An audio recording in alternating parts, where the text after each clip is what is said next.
Welcome. In front of me is a HUAWEI MediaPad M5, and today I'll show you how to access the e-recovery mode on this device.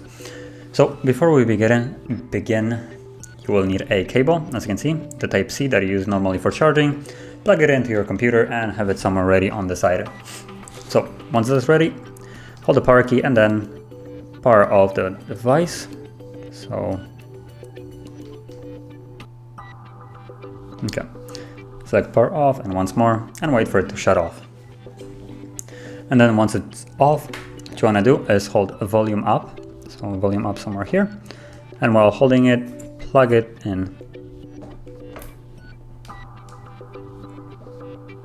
Now I by mistake let go of power or volume up, so I'm not sure if it's gonna work.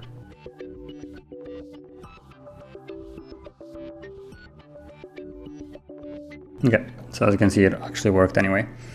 And now you can actually unplug it.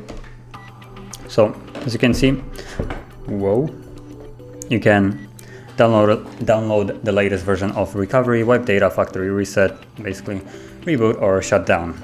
And whatever you want to select, you just simply tap on it.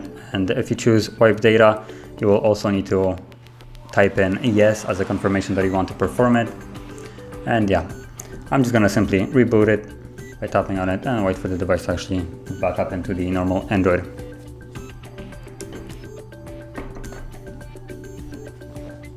But finishing off, that's basically how you would access it, by holding the volume up and while the device is off, plugging the cable in. And we're back in the normal Android. So if you found this video helpful, don't forget to hit like, subscribe, and thanks for watching.